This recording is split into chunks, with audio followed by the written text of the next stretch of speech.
हरे कृष्णा। आज की कथा में आप सभी भक्तों का हार्दिक स्वागत है। भगवान श्री कृष्ण और श्रीमती राधा रानी की कृपा सदैव आप और आपके समस्त परिवार पर बनी रहे। 11 अगस्त 2025 आज है सोमवार का दिन और आज आप सुनेंगे भाद्रपद मास की कथा का दूसरा अध्याय। इससे पहले का अध्याय सुनने के लिए आप सभी भक्तों का बहुत बहुत आभार। और अब भगवान श्री कृष्ण का ध्यान करके आज की पावन कथा का प्रारंभ करते हैं। श्री नारद जी कहते हैं, हे मैथिल, अब तुम ऋषि रूपा गोपियों की कथा सुनो। वह सब पापों को हर लेने वाली, परम पावन तथा श्री कृष्ण के प्रति भक्ति भाव की वृद्धि करने वाली हैं। वंग देश में मंगल नाम से प्रसिद्ध एक महामनस्वी गोप था, जो लक्ष्मीवान, शास्त्र ज्ञान से संपन्न तथा 9 लाख गौओं का स्वामी था। हे मिथिलेश्वर, उसके 5000 पत्नियां थीं। किसी समय दैव योग से उसका सारा धन नष्ट हो गया। चोरों ने उसकी गौओं का अपहरण कर लिया। कुछ गौओं को उस देश के राजा ने बलपूर्वक अपने अधिकार में कर लिया। इस प्रकार दीनता प्राप्त होने पर मंगल गोप बहुत दुखी हो गया। उन्हीं दिनों श्री रामचंद्र जी के वरदान से स्त्री भाव को प्राप्त हुए दंडकारण्य के निवासी ऋषि उसकी कन्याएं हो गए। उस कन्या समूह को देखकर दुखी गोप मंगल और भी दुख में डूब गया और आधी व्याधि से व्याकुल रहने लगा। उसने मन ही मन इस प्रकार कहा। मंगल बोला, क्या करूं, कहाँ जाऊं, कौन मेरा दुख दूर करेगा। इस समय मेरे पास न तो लक्ष्मी है और न ऐश्वर्य है, ना कुटुंबीजन है और ना कोई बल ही है। हाय, धन के बिना इन कन्याओं का विवाह कैसे होगा। जहाँ भोजन में भी संदेह हो, वहाँ धन की कैसी आशा। दीनता तो थी ही, काकतालीय न्याय से कन्याएं भी इस घर में आ गईं। इसीलिए किसी धनवान और बलवान राजा को ये कन्याएं अर्पित करूंगा, तभी इन कन्याओं को सुख प्राप्त होगा। नारद जी कहते हैं, हे राजन, इस प्रकार उन कन्याओं की कोई परवाह ना करके उसने अपनी ही बुद्धि से ऐसा निश्चय कर लिया और उसी पर डटा रहा। उन्हीं दिनों मथुरा मंडल से एक गोप उसके यहाँ आया और वो तीर्थयात्री था। उसका नाम था जय। वह बुद्धिमानों में श्रेष्ठ था और वृद्ध था। उसके मुख से मंगल ने नंदराज के अद्भुत वैभव का वर्णन सुना।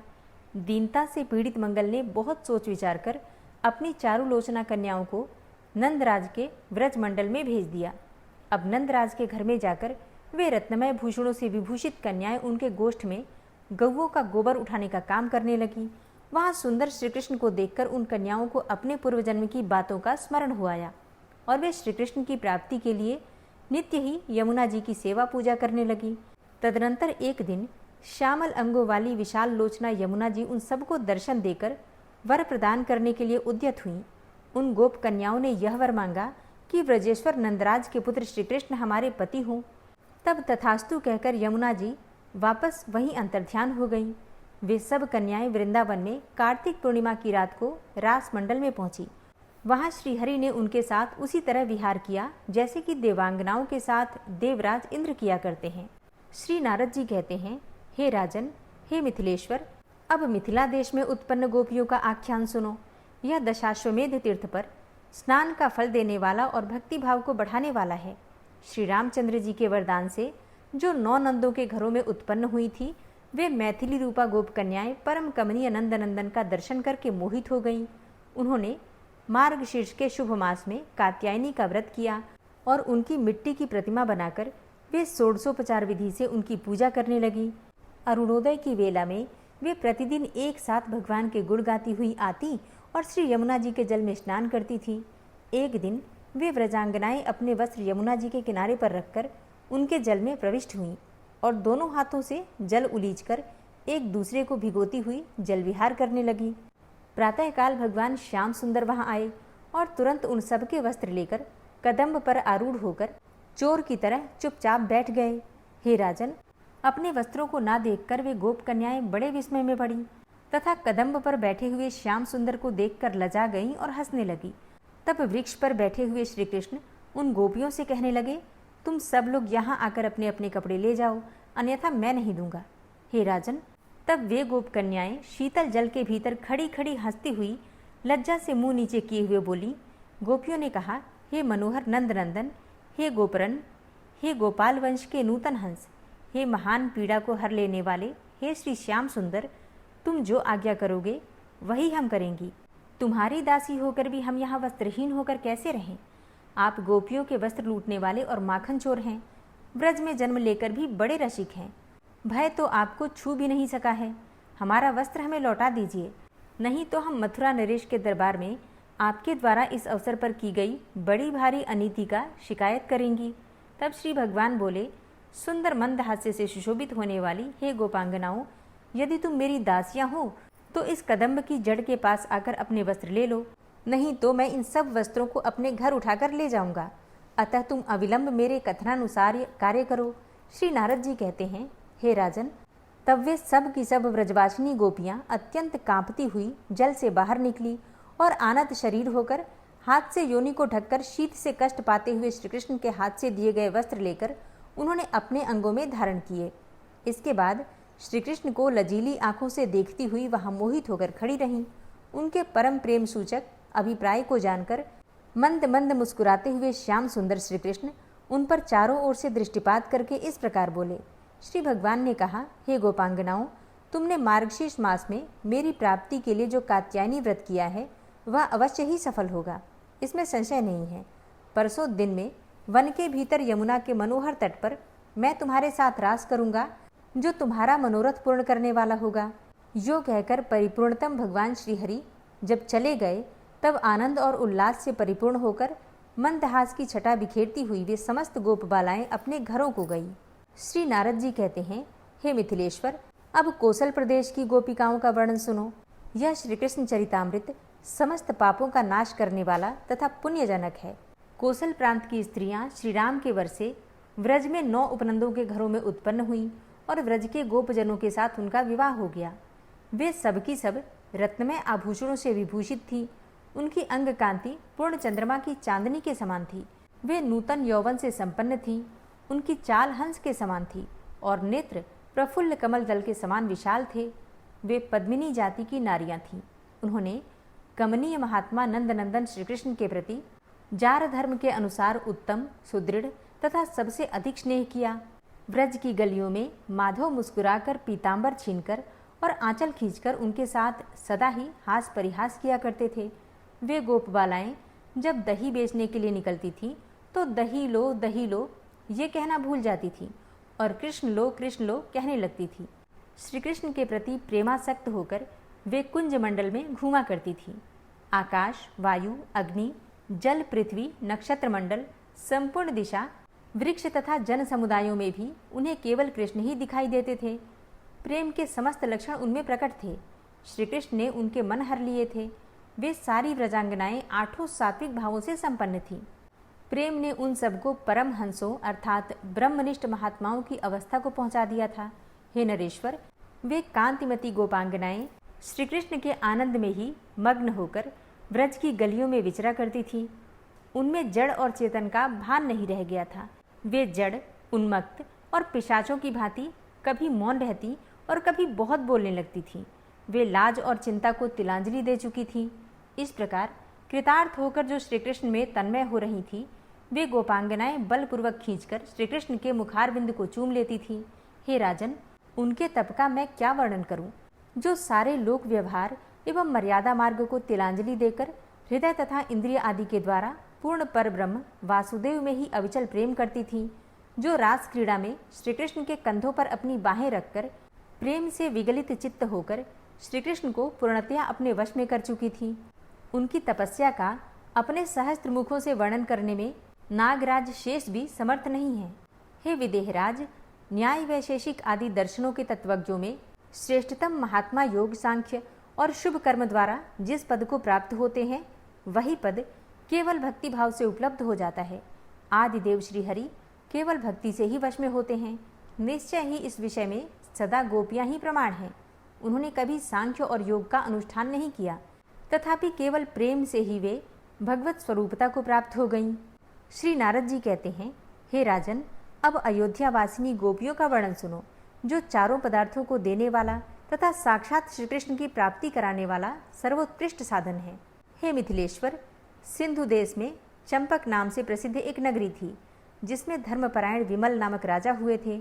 वे कुबेर के समान कोष से संपन्न तथा सिंह के समान मनस्वी थे। वे भगवान विष्णु के भक्त थे और प्रशांत चित्त महात्मा थे। वे अपने अविचल भक्ति के कारण मूर्तिमान प्रहलाद से प्रतीत होते थे। उन भूपाल के 6000 रानियां थीं। वे सबकी सब सुंदर रूप वाली तथा कमल नैनी थीं, परंतु भाग्यवश वे वंध्या हो गईं। हे राजन, मुझे किस पुण्य से उत्तम संतान की प्राप्ति होगी, ऐसा विचार करते हुए राजा विमल के बहुत वर्ष व्यतीत हो गए। एक दिन उनके यहाँ मुनिवर याज्ञवल्क्य पधारे।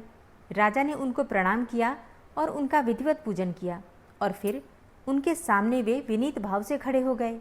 नृपति शिरोमणि राजा को चिंता से आकुल देखकर सर्वज्ञ, सर्ववित तथा शांत स्वरूप महामुनि याज्ञवल्क्य ने उनसे पूछा। याज्ञवल्क्य जी बोले, हे राजन, तुम दुर्बल क्यों हो गए हो और तुम्हारे हृदय में कौन सी चिंता खड़ी हो गई है? इस समय तुम्हारे राज्य के 7 अंगों में तो कुशल मंगल ही दिखाई देता है। तब विमल ने कहा, हे ब्राह्मण, आप अपनी तपस्या एवं दिव्य दृष्टि से क्या नहीं जानते हैं, तथापि आपकी आज्ञा का गौरव मानकर मैं अपना कष्ट बता रहा हूँ। हे मुनिश्रेष्ठ, मैं संतानहीनता के दुख से चिंतित हूँ। कौन सा तप और दान करूँ जिससे कि मुझे संतान की प्राप्ति हो? श्री नारद जी कहते हैं, विमल की यह बात सुनकर याज्ञवल्क्य मुनि के नेत्र ध्यान में स्थित हो गए। वे मुनिश्रेष्ठ भूत और वर्तमान का चिंतन करते हुए दीर्घ काल तक ध्यान में मग्न रहे। याज्ञवल्क्य मुनि बोले, हे राजेंद्र, इस जन्म में तो तुम्हारे भाग्य में पुत्र नहीं है, परंतु हे नृपश्रेष्ठ, तुम्हें पुत्रियां करोड़ों की संख्या में प्राप्त होंगी। राजा ने कहा, हे मुनीन्द्र, पुत्र के बिना कोई भी इस भूतल पर पूर्वजों के ऋण से मुक्त नहीं होता। पुत्रहीन के घर में सदा ही व्यथा बनी रहती है। उसे इस लोक में या फिर परलोक में कुछ भी सुख नहीं मिलता। याज्ञवल्क्य मुनि बोले कि हे राजेंद्र, खेद न करो, भविष्य में भगवान श्री कृष्ण का अवतार होने वाला है, तो तुम उन्हीं को दहेज के साथ अपनी सभी पुत्रियां समर्पित कर देना। हे नृपश्रेष्ठ, उसी कर्म से तुम देवताओं, ऋषियों तथा पितरों के ऋण से छूटकर परम मोक्ष को प्राप्त कर लोगे। श्री नारद जी कहते हैं कि महामुनि का यह वचन सुनकर उस समय राजा को बड़ा हर्ष हुआ। उन्होंने महर्षि याज्ञवल्क्य से पुनः अपना संदेह पूछा। राजा बोले, हे मुनीश्वर, कितने वर्ष बीतने पर किस देश में और किस कुल में साक्षात श्रीहरि अवतीर्ण होंगे और उस समय उनका रूप रंग क्या होगा? तब याज्ञवल्क्य मुनि बोले, हे महाबाहो, इस द्वापर युग के जो अवशेष वर्ष हैं, उन्हीं में तुम्हारे राज्यकाल से जो 115 वर्ष व्यतीत हो जाएंगे, तब यादवपुरी मथुरा में यदुकुल के भीतर भाद्रपद मास कृष्ण पक्ष बुधवार रोहिणी नक्षत्र हर्षण योग वृष लग्न भवकरण और अष्टमी तिथि में आधी रात के समय चंद्रोदय काल में, जबकि सब कुछ अंधकार से आच्छन्न होगा, वसुदेव भवन में देवकी के गर्भ से साक्षात श्रीहरि का आविर्भाव होगा। ठीक उसी तरह जैसे कि यज्ञ में अरणी काष्ठ से अग्नि का प्राकट्य होता है।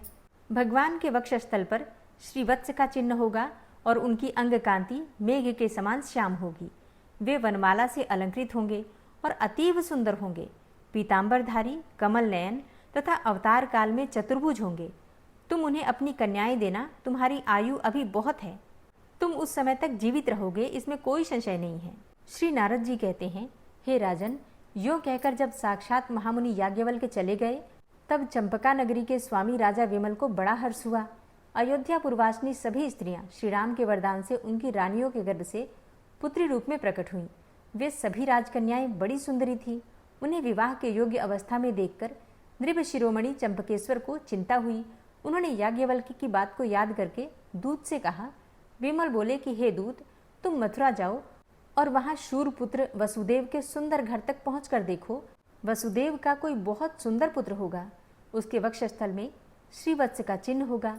अंग कांति मेघमाला की भांति श्याम होगी तथा वह वनमालाधारी एवं चतुर्भुज होगा। यदि ऐसी बात हो तो मैं उसके हाथ में अपनी समस्त सुंदरी कन्याएं दे दूंगा। श्री नारद जी कहते हैं, हे राजन, महाराज विमल की यह बात सुनकर वह दूत मथुरापुरी में गया और मथुरा के बड़े बड़े लोगों से उसने सारी अभीष्ट बातें पूछी। उसकी बात सुनकर मथुरा के बुद्धिमान लोग जो कंस से डरे हुए थे, उस दूत को एकांत में ले जाकर उसके कान में बहुत धीमे स्वर से बोले। मथुरा वासियों ने कहा कि वसुदेव के जो बहुत से पुत्र हुए, वे तो कंस के द्वारा मारे गए। एक छोटी सी कन्या बच गई थी, किंतु वो भी आकाश में उड़ गई। वसुदेव यहीं रहते हैं, किंतु पुत्रों से बिछुड़ जाने के कारण उनके मन में बड़ा दुख है। इस समय जो बात तुम हम लोगों से पूछ रहे हो, उसे और कहीं न कहना, क्योंकि इस नगरी में कंस का भय है और मथुरापुरी में जो वसुदेव की संतान के संबंध में कोई बात करता है, उसे उनके 8वें पुत्र का शत्रु कंस भारी दंड देता है। श्री नारद जी कहते हैं, हे राजन, जनसाधारण की यह बात सुनकर दूत चंपकापुरी में लौट गया और वहां जाकर राजा से उसने वह अद्भुत संवाद कह सुनाया। दूत बोला, हे महाराज, मथुरा में शूरपुत्र वसुदेव अवश्य हैं, किंतु संतानहीन होने के कारण अत्यंत दीन की भांति जीवन व्यतीत कर रहे हैं। सुना है कि पहले उनके अनेकों पुत्र हुए थे जो कंस के हाथों से मारे गए थे। एक कन्या बची थी, किंतु वो भी कंस के हाथ से छूटकर आकाश में उड़ गई। यह वृतांत सुनकर मैं यदुपुरी से धीरे धीरे बाहर निकला। वृंदावन में कालिंदी के सुंदर एवं रमणीय तट पर विचरते हुए मैंने लताओं के समूह में अकस्मात ही एक शिशु देखा। हे राजन, गोपों के मध्य दूसरा कोई ऐसा बालक नहीं था जिसके लक्षण उसके समान हो। उस बालक के वक्षस्थल पर श्रीवत्स का चिन्ह था। उसकी अंग कांति मेघ के समान श्याम थी और वो वनमाला धारण किए अत्यंत सुंदर दिखाई देता था। परंतु अंतर इतना ही है कि उस गोप बालक के 2 ही बाहें थी और आपने वसुदेव कुमार श्रीहरि को चतुर्भुज बताया था। हे नरेश्वर, बताइए अब क्या करना चाहिए, क्योंकि मुनि की बात तो झूठी नहीं हो सकती। हे प्रभु, जहाँ जहाँ जिस जगह आपकी इच्छा हो उसके अनुसार वहाँ वहाँ मुझे भेजिए। श्री नारद जी कहते हैं, हे राजन, राजा विमल जब इस प्रकार विस्मित होकर विचार कर रहे थे, उसी समय हस्तिनापुर से सिंधु देश को जीतने के लिए भीष्म आए। राजा विमल बोले, हे महाबुद्धिमान भीष्म जी, पहले याज्ञवल्क्य मुनि जी ने मुझसे कहा था कि मथुरा में साक्षात श्रीहरि वसुदेव की पत्नी देवकी के गर्भ से प्रकट होंगे, इसमें संशय नहीं है। परंतु इस समय वसुदेव के यहाँ परमेश्वर श्रीहरि का प्राकट्य नहीं हुआ है। साथ ही ऋषि की बात झूठी तो नहीं हो सकती है। अतः इस समय मैं अपनी कन्याओं का दान किसके हाथ में करूं? आप साक्षात महाभागवत हैं और पूर्व की बातें जानने वालों में सबसे श्रेष्ठ हैं। बचपन से ही आपने इंद्रियों पर विजय पाई हुई है। आप वीर, धनुर्धर एवं वसुओं में श्रेष्ठ हैं। इसलिए ये बताइए कि अब मुझे क्या करना चाहिए। श्री नारद जी कहते हैं कि गंगानंदन भीष्म जी महान, भगवत भक्त, विद्वान, दिव्य दृष्टि से संपन्न, धर्म के तत्वज्ञ तथा श्री कृष्ण के प्रभाव को जानने वाले थे। उन्होंने राजा विमल से कहा। भीष्म बोले, हे राजन, यह एक गुप्त बात है जिसे मैंने वेद व्यास जी के मुंह से सुनी थी। यह प्रसंग समस्त पापों को हर लेने वाला, पुण्यप्रद तथा हर्षवर्धक है। इसे सुनो। परिपूर्णतम भगवान श्रीहरि देवताओं की रक्षा तथा दैत्यों का वध करने के लिए वसुदेव के घर में अवतीर्ण हुए हैं, किंतु आधी रात के समय वसुदेव कंस के भय से उस बालक को लेकर तुरंत ही गोकुल चले गए और वहां अपने पुत्र को यशोदा की शैया पर सुलाकर यशोदा और नंद की पुत्री माया को साथ लेकर मथुरापुरी में लौट आए। इस प्रकार श्री कृष्ण गोकुल में गुप्त रूप से पलकर बड़े हुए हैं। यह बात दूसरे कोई भी मनुष्य नहीं जानते हैं। वे ही गोपाल वेशधारी श्रीहरि वृंदावन में 11 वर्षों तक गुप्त रूप से वास करेंगे, फिर कंस दैत्य का वध करके प्रकट हो जाएंगे। अयोध्यापुरवासिनी जो नारियां श्री रामचंद्र जी के वर से गोपी भाव को प्राप्त हुई हैं, वे सब तुम्हारी पत्नियों के गर्भ से सुंदरी कन्याओं के रूप में उत्पन्न हुई हैं। तुम उन गूढ़ रूप में विद्यमान देवाधिदेव श्री कृष्ण को अपनी समस्त कन्याएं अवश्य दे दो। इस कार्य में कदापि विलंब न करो, क्योंकि यह शरीर काल के अधीन है। ऐसा कहकर जब सर्वज्ञ भीष्म जी हस्तिनापुरी को चले गए, तब राजा विमल ने नंदनंदन के पास अपना दूत भेजा। श्री नारद जी कहते हैं, हे राजन, तदनंतर दूत पुनः सिंधु देश से मथुरा मंडल में आया। अब वृंदावन में विचरते हुए यमुना के तट पर उसको श्री कृष्ण का दर्शन हुआ। एकांत में श्री कृष्ण को प्रणाम करके दोनों हाथ जोड़कर उनकी परिक्रमा करके उसने धीरे धीरे राजा विमल की कही हुई बात दोहराई। दूत ने कहा, जो स्वयं परब्रह्म परमेश्वर हैं, जो सबसे परे और सबके द्वारा अदृश्य हैं, जो परिपूर्ण देव, पुण्य की राशि से भी सदा दूर ऊपर उठे हुए हैं तथा भी संत जनों को प्रत्यक्ष दर्शन देने वाले हैं, उन भगवान श्री कृष्ण को मेरा नमस्कार है। गौ, ब्राह्मण, देवता, वेद, साधु पुरुष तथा धर्म की रक्षा के लिए जो अजन्मा होने पर भी इन दिनों कंस आदि दैत्यों के वध के लिए यदुकुल में उत्पन्न हुए हैं, उन अनंत गुणों के महासागर आप श्रीहरि को मेरा नमस्कार है। अहो, ब्रजवासियों का बहुत बड़ा सौभाग्य है। आपके पिता नंदराज का कुल धन्य है। यह ब्रजमंडल तथा वृंदावन धन्य है, जहाँ आप परमेश्वर श्रीहरि साक्षात प्रकट हुए हैं। हे प्रभु, आप श्री राधा रानी के कंठ में सुशोभित सुंदर नीलमणि में हार हैं, कस्तूरी की सुगंध की भांति सर्वत्र प्रसिद्ध हैं, और आपका सर्वत्र फैला हुआ निर्मल यश संपूर्ण त्रिलोकी को तत्काल श्वेत किए देता है। आप लोगों के चित्त का संपूर्ण अभिप्राय जानते हैं, क्योंकि आप समस्त क्षेत्रों के ज्ञाता आत्मा हैं और कर्म राशि के साक्षी हैं। तथापि राजा विमल ने जो परम रहस्य की और स्वधर्म से संबद्ध बात कही है, उसको मैं आपसे एकांत में बताऊंगा। सिंधु देश में जो चंपका नाम से प्रसिद्ध इंदुपुरी के समान सुंदर नगरी है, उसके पालक राजा विमल देवराज इंद्र के समान ऐश्वर्यशाली हैं। उनकी चित्तवृत्ति सदा आपके चरणार विंदों में लगी रहती है। उन्होंने आपकी प्रसन्नता के लिए सदा सैकड़ों यज्ञों का अनुष्ठान किया है तथा दान, तप, ब्राह्मण सेवा, तीर्थ सेवन और जप आदि किए हैं। उनके इन उत्तम साधनों को निमित्त बनाकर आप उन्हें अपना सर्वोत्कृष्ट दर्शन अवश्य दीजिए। उनकी बहुत सी कन्याएं हैं जो प्रफुल्ल कमल दल के समान विशाल नेत्रों से सुशोभित हैं और आप पूर्ण परमेश्वर को अपने पति के रूप में अपने निकट पाने के लिए शुभ अवसर की प्रतीक्षा करती हैं। वे राजकुमारियां सदा आपकी प्राप्ति के लिए नियमों और व्रतों के पालन में तत्पर हैं तथा आपके चरणों की सेवा से उनके तन मन निर्मल हो गए हैं। ब्रज के देवता, आप तो अपना उत्तम और अद्भुत दर्शन देकर उन सब राजकन्याओं का पाणी ग्रहण कीजिए। इस समय आपके समक्ष जो यह कर्तव्य प्राप्त हुआ है, इसका विचार करके आप सिंधु देश में चलिए और वहाँ के लोगों को अपने पावन दर्शन से विशुद्ध कीजिए। श्री नारद जी कहते हैं, हे राजन, उस दूत की यह बात सुनकर भगवान श्री हरि बड़े प्रसन्न हुए और क्षण भर में दूत के साथ ही चंपकापुरी में जा पहुंचे। उस समय राजा विमल का महान यज्ञ चालू था। उसमें वेद मंत्रों की ध्वनि गूंज रही थी। दूत सहित भगवान श्री कृष्ण सहसा ही आकाश से उस यज्ञ में उतरे। वक्षस्थल में श्रीवत्स के चिन्ह से सुशोभित मेघ के समान श्याम कांतिधारी सुंदर वनमालांकृत पीत पटावृत कमल नयन श्रीहरि को यज्ञ भूमि में आया देखकर राजा विमल सहसा ही उठकर खड़े हो गए और प्रेम से विवल होकर दोनों हाथ जोड़कर उनके चरणों के समीप गिर पड़े। उस समय उनके अंग अंग में रोमांच हो आया। फिर उठकर राजा ने रत्न और सुवर्ण से जटित दिव्य सिंहासन पर भगवान को बिठाया, उनका स्तवन किया तथा विधिवत पूजन करके वे उनके सामने खड़े हो गए। खिड़कियों से झांक कर देखती हुई सुंदरी राजकुमारियों की ओर दृष्टिपात करके माधव श्री कृष्ण ने मेघ के समान गंभीर वाणी में राजा विमल से कहा।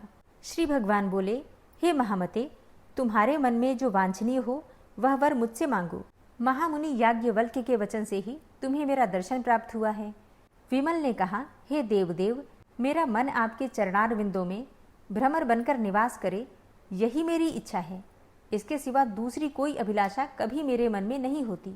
श्री नारद जी कहते हैं, यो कहकर राजा विमल ने अपना सारा कोष और महान वैभव हाथी, घोड़े एवं रथों के साथ श्री कृष्ण को अर्पण कर दिया। अपने आप को भी उनके चरणों की ओर भेंट कर दिया।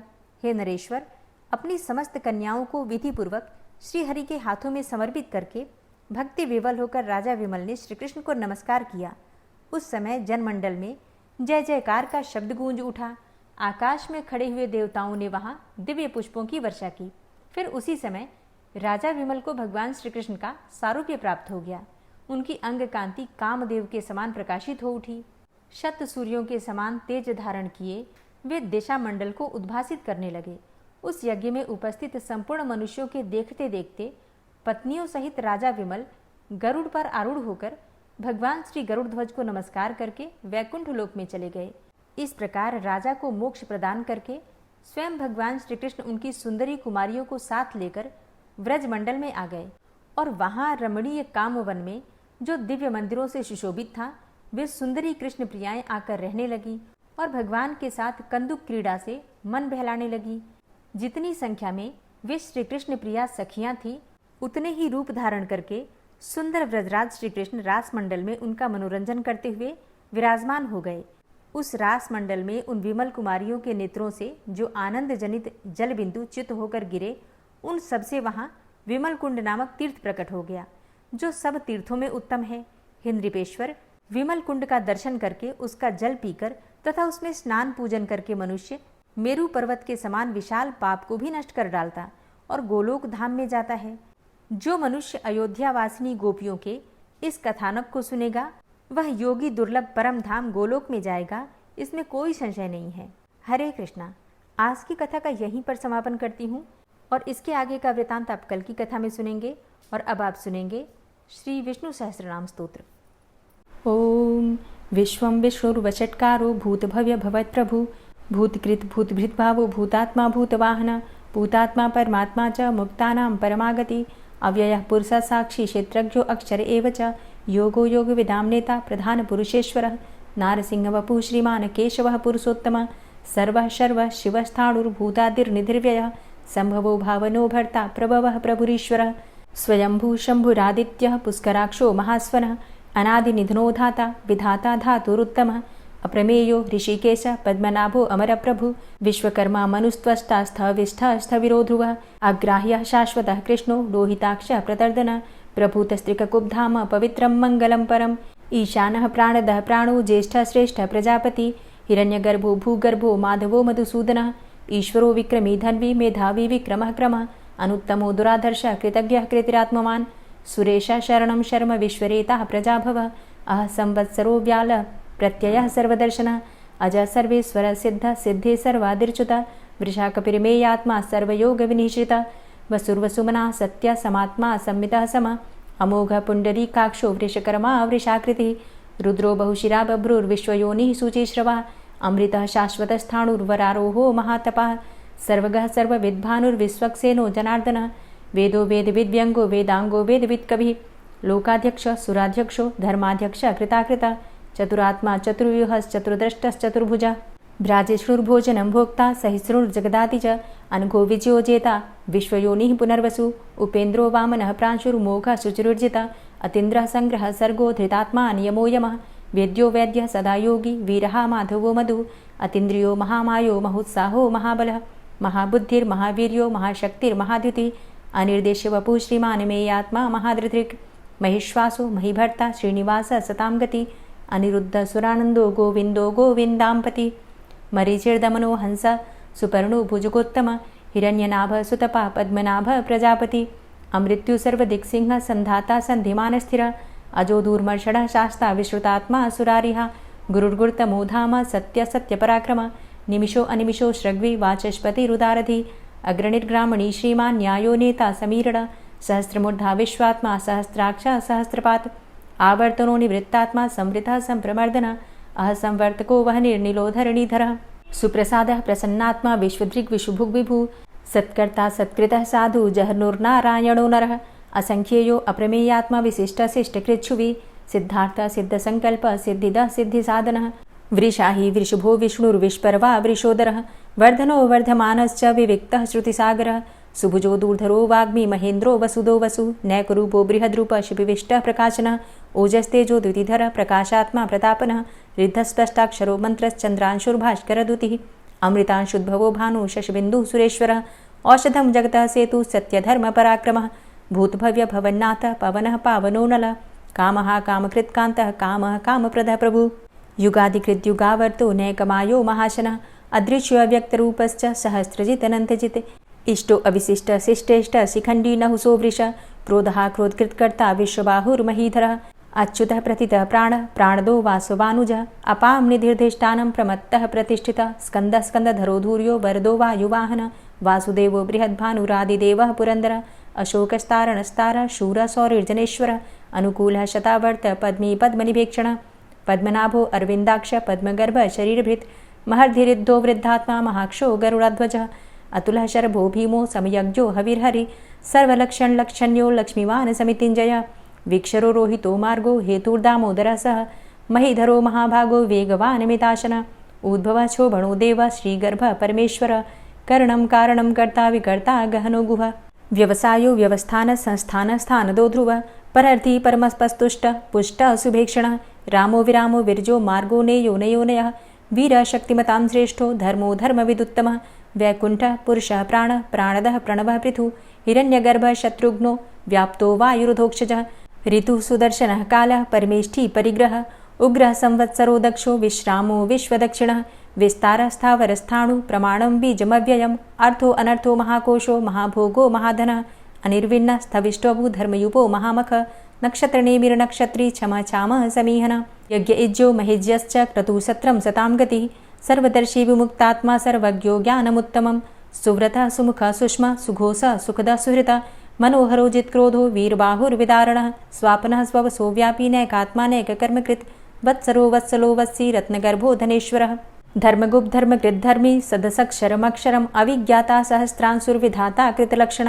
गभस्तिनेमिः सत्वस्थ सिंहो भूतमहेश्वर आदिदेवो महादेवो देवेशो देवभृद्गुरुः उत्तरो गोपतिर्गोप्ता ज्ञानगम्यः पुरातन शरीरभूतभृद्भोक्ता कपीन्द्रो भूरि दक्षिण सोमभो अमृतपः सोम पुरुजित पुरुषोत्तम विनियोजय सत्यसन्धो दाशाः सात्वतां जीवो विनयिता साक्षी मुकुन्दो अमितविक्रम अम्भो निद्रणन्तात्मा महोदधीशयोऽन्तकः अजोमहारः स्वाभाव्यो जितामित्रः प्रमोदन आनन्दो नन्दनो नन्दः सत्यधर्मा त्रिविक्रमः महर्षि कपिलाचार्यः कृतज्ञो मेदिनीपतिः त्रिपदस्त्रिदशाध्यक्षो महाशृङ्गः कृतान्तकृत् महावराहो गोविन्दः सुखेणः कनकाङ्गदी गुह्यो गभीरो गहनो गुप्तश्चक्रगदाधरः वेधा स्वाङ्गो अजितः कृष्णो दृढः सङ्कर्षणोच्युतः वरुणो वारुणो वृक्षः पुष्कराक्षो महामनाः भगवान् भगानन्दी वनमाली हलायुध आदित्यो ज्योतिरादित्यः सहिष्णुर्गतिसत्तमः सुधन्वाखण्ड परशुर्दारुणो द्रविडप्रदः दिविस्त्रिक्सर्वदृग्व्यासो वाचस्पतिर्योनिजः त्रिसामासामगः साम निर्वाणं भेषजम्भिषक् संन्यासकृच्छमः शान्तो निष्ठा शान्तिः परायणं शुभाङ्गः शान्तिदस्रष्टा कुमुदः कुवलेशय गोहितो गोपतिर्गोप्ता वृषभाक्षो वृषप्रियः अनिवर्ति निवृतात्मा संक्षेप्ता चेमकृच्छिवः श्रीवत्स्वक्षा श्रीवास श्रीपति श्रीमताम्बर श्रीद श्रीश श्रीनिवास श्रीनिधि श्रीविभावन श्रीधर श्रीकर श्रेय श्रीमान् लोकत्रयाश्रय स्वक्ष स्वंग शतानंदो नंदिर्ज्योतिर्गणेश्वर विजितात्मा विधेयात्मा सत्कीर्तिश्छिन्न संशय उदीर्ण सर्वतक्षसुर्निश शाश्वत स्थिर भूषयो भूषणो भूतिर्विशोकः शोकनाशन अर्चिष्मानर्चितः कुंभो विशुद्धात्मा विशोधन अनिरुद्धो अप्रतिरथ प्रद्युम्नो अमित विक्रमः कालिनेमि निहावीर शौरी सूर्जनेश्वर त्रिलोकात्मा त्रिलोकेशः केशवः केशिहारी कामदेवः कामपालः कामीकान्तः कृतागमः अनिर्देशव पुर्विष्णोर्वीरो अनन्तो धनञ्जयः ब्रह्मण्यो ब्रह्मकृत् ब्रह्मा ब्रह्म ब्रह्म विवर्धन ब्रह्मविद् ब्राह्मणे ब्रह्मी ब्रह्मज्ञो ब्राह्मणप्रियः महाक्रमो महाकर्मा महातेजा महोरगः महाक्रतुर्महायज्वा महायज्ञो महाहवि स्तव्यः स्तव प्रियः स्तोत्रं स्तुतिस्तोतारणप्रियः पूर्णः पुरैता पुण्यः पुण्यकीर्तिर्नामयः मनोजवस्तीर्थकरो वसुरेता वसुप्रदः वसुप्रदो वासुदेव वसुर्वसुमनाहवि सद्गतिः सत्कीर्तिः सत्ता सद्भूतिः सत्परायणः शूरसेनो यदुश्रेष्ठः सन्निवासः सुयामुनः भूतावासो वासुदेवः सर्वासु निलयोऽनलः दर्पः दर्पदो दृप्तो दूढरोथा पराजितः विश्वमूर्तिर्महामूर्तिर्दीप्तमूर्तिर्मूर्तिमान् अनेकमूर्तिरव्यक्तः शतमूर्तिः शताननः एको नैकः सवः किं यत्तत्पदमनुत्तमं लोकबन्धुर्लोकनाथो माधवो भक्तवत्सलः सुवर्णवर्णो हेमाङ्गो वराङ्गश्चन्दनाङ्गदी वीरः विषमः शून्यो घृताशीरचलश्चलः अमानीमानदो मान्यो लोकस्वामी त्रिलोकदृक् सुमेधा मेधजो धन्यः सत्यमेधाधराधरः तेजोवृषः द्वितिधरः सर्वशस्त्रभृताम्बर प्रग्रहो निग्रहो व्यग्रो नैकशृङ्गो गदाग्रजः चतुर्मूर्तिश्चतुर्बाहुश्चतुर्व्यूहश्चतुर्गति चतुरात्मा चतुर्भावश्चतुर्वेदविदेकपात् समावर्तो अनुवृतात्मा दुर्जयो दुरतिक्रम दुर्लभो दुर्गमो दुर्गो दुरावासो दुरारिहा शुभांगो लोकसारंगः सुतन्तुस्तन्तुवर्धन इन्द्रकर्मा महाकर्मा कृतकर्मा कृतागमः उद्भवः सुन्दरः सुन्दो रत्ननाभः सुलोचनः अर्को वाजसनः शृङ्गी जयन्तः सर्वविजयी सुवर्णबिन्दुरक्षोभ्य सर्वभागीश्वरेश्वरः महाह्रदो महागर्तो महाभूतो महानिधि कुमुदः कुन्दरः कुन्दः पर्जन्यः पावनो नीलः अमृताशो अमृतवपुः सर्वज्ञः सर्वतोमुखः सुलभः सुव्रतः सिद्धः शत्रुजित् शत्रुतापनः न्यग्रोधो दुम्बरो अस्वस्थश्चाणुरान्ध्रनिषूदनः सहस्रार्चिः सप्तजिह्वः सप्तैधा सप्तवाहनः अमूर्तिरणघो अचिन्त्यो भयकृद्भयनाशनः अणुर्बृहत्कृशः स्थूलो गुणभृन्निर्गुणो महान् अधृतः स्वधृतः स्वास्य प्राग्वंशो वंशवर्धनः भारभृतिकथितो योगी योगी स सर्वकामद आश्रमश्रमण छाम सुपर्णो वायुवाहन धनुर्धरोर्धनुर्वेदो दण्डोदमयितादम अपराजितः सर्वसहो नियन्ता नियमो यमः सत्त्ववान् सात्विकः सत्य सत्यधर्मपरायण अभिप्रायः प्रियार्होर्ह प्रियकृत्प्रीतिवर्धनः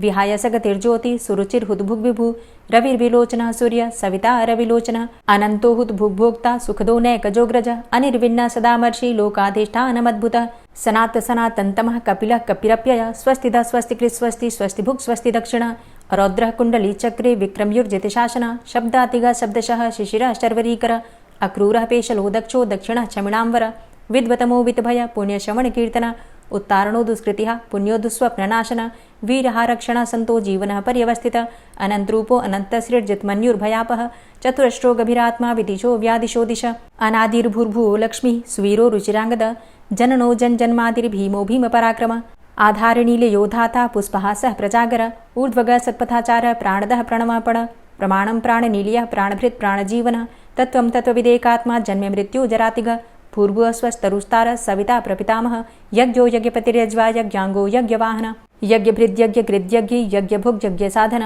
यज्ञान्तिकृद्यज्ञ गुह्यमन्यमन्नादेव च आत्मयोनिः स्वयं जातो वैखानः सामगायन देवकी नन्दन स्रष्टा क्षितिसः पापनाशनः शङ्खभृन्नन्दकीचक्री शारङ्गधन्वा गदाधरः रथांगपाणिरक्षोभ्य सर्वप्रहरणायुध ओम नमः इति।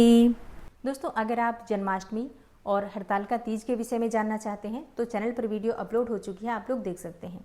और उम्मीद करती हूँ कि आज की कथा आपको पसंद आई होगी। तो अगर कथा पसंद आई है तो वीडियो को लाइक ज़रूर कीजिए, जितना हो सके वीडियो को शेयर कीजिए। इसके अलावा अगर आप चैनल पर पहली बार आए हैं और अभी तक आपने चैनल को सब्सक्राइब नहीं किया है तो आज की वीडियो अगर आपको अच्छी लगे तो चैनल को सब्सक्राइब कर लीजिए और बेल बटन को ज़रूर प्रेस कर लीजिए। तो इससे ये होगा कि इस चैनल पर जो नई वीडियो अपलोड होंगी उनकी नोटिफिकेशन आपको सही समय पर प्राप्त होगी। मिलती हूँ मैं आपसे अगली वीडियो में, तब तक के लिए जय श्री राधे।